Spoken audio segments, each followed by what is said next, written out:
नमस्कार, मैं हूं मुकेश राव और आप देख रहे हैं SRB न्यूज। रुक करते हैं इस समय की प्रमुख खबरों की तरफ। उत्तर प्रदेश के बरेली जनपद के 120 विधानसभा भोजीपुरा से बहुजन समाज पार्टी ने क्षेत्र में मजबूत पकड़ रखने वाले योगेश पटेल को भोजीपुरा विधानसभा से प्रत्याशी घोषित किया है।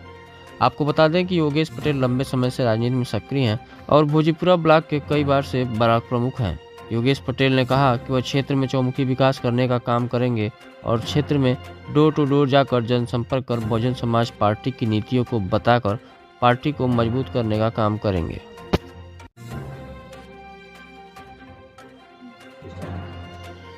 मैं योगेश पटेल 120 भोजपुरा विधानसभा से बहुजन समाज पार्टी का प्रत्याशी अपने क्षेत्र व शहरवासियों को गणतंत्र दिवस की हार्दिक शुभकामनाएं देता हूं। क्षेत्र का भ्रमण जो है वो एक्चुअली हम लोग डोर टू डोर कर रहे हैं, क्योंकि आज का जो जनता का टेस्ट है पहले जैसा नहीं है।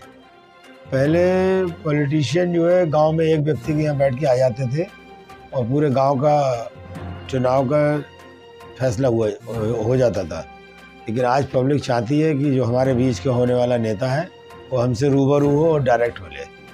तो हम लोग हर गांव में जाके डोर टू डोर भेंट कर रहे हैं। हालांकि हमारे पास समय कम है, लेकिन फिर भी हमारा प्रयास है कि ज़्यादा से ज़्यादा लोगों से डायरेक्ट 1 to 1 मुलाकात करिए। जिस तरह से जब से आपका बीएसपी से टिकट हुआ है तब से क्षेत्र में माहौल खलबली वाला मच चुका है, उसकी वजह से देखिए, खलबली का माहौल इसलिए है कि जो अन्य पार्टियों के दलों के जो प्रत्याशी हैं उनका कहीं ना कहीं बड़े लेवल पे विरोध है।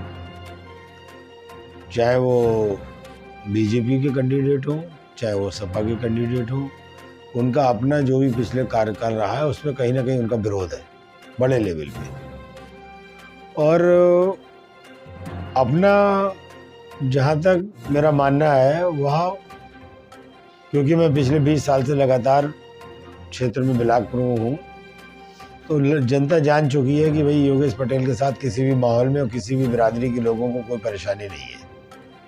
तो उनका विरोध होना और अपना कोई विरोध न होना, ये एक बहुत बड़ा कारण है जीत का। एक लंबे समय से आप राजनीति में हैं और क्षेत्र में काफी लोकप्रिय हैं। जिस तरह से आप 120 विधानसभा भोजीपुरा से प्रत्याशी हैं, तो जो क्षेत्र की जनता है उनके दिलों में आपके लिए बड़ी मोहब्बत देखी जा रही है। वो मोहब्बत किस तरह से पैदा है?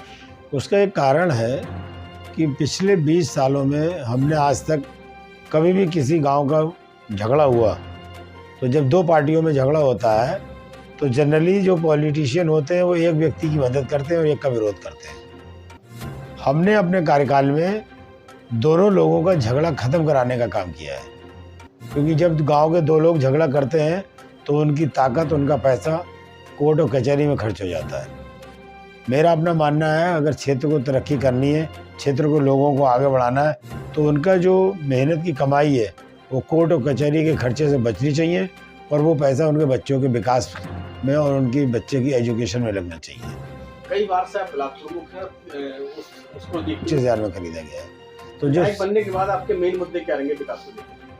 केवल और केवल एजुकेशन और लोगों को सेल्फ अपने पैरों पे खड़े होना। बच्चों को, जो बच्चों ने एजुकेशन में काम किया है और पढ़ लिखने के बाद भी वो खेती में लगे हैं, उनके पास कोई कारोबार नहीं है, उनके पास सर्विस नहीं है, तो अगर मैं कहीं अपने आप को कैपेबल समझूंगा तो उनको सर्विस में ले जाने का काम करूंगा। उनको अपने छोटे छोटे कारोबार, गवर्नमेंट की भी पॉलिसी रहती है कि बच्चे अपने छोटा बिजनेस करें विदाउट इंटरेस्ट पे, कम इंटरेस्ट पे सरकार पैसा देने को तैयार है, लेकिन उनके ऊपर कोई छत्र छाया नहीं होती है, उनके कोई सरपरस्ती नहीं होती है। जैसे कि से लगातार नॉमिनेशन हो रहे हैं, कब आपका नॉमिनेशन होगा? नॉमिनेशन आज हमने करा दिया है। आगे जो क्षेत्र की जनता है उनके लिए क्या संदेश देना चाहते हैं? क्षेत्र की जनता के लिए मेरा यही संदेश है कि हम लोगों को ऐसे व्यक्ति को चुनना चाहिए जो व्यक्ति हमारे लिए और हमारे क्षेत्र के लिए काम करे। ये ना हो कि मतलब हम लोग को जातिवाद पे चुनाव नहीं करना चाहिए। जातिवाद, पर्सनल हितों पे जब हम चुनाव करते हैं तो वो एक बड़ी सोच के साथ चुनाव नहीं होता है, और जब बड़ी सोच के साथ हम किसी पॉलिटिशियन को नहीं चुनेंगे तो उसकी भी बड़ी सोच नहीं होगी। जब तक हमारी सोच बड़ी नहीं होगी तब तक हम कोई बड़ा काम कर नहीं सकते। तो फिलहाल इस बुलेटिन में अभी तक के लिए इतना ही। मुझे दीजिए इजाज़त। नमस्कार।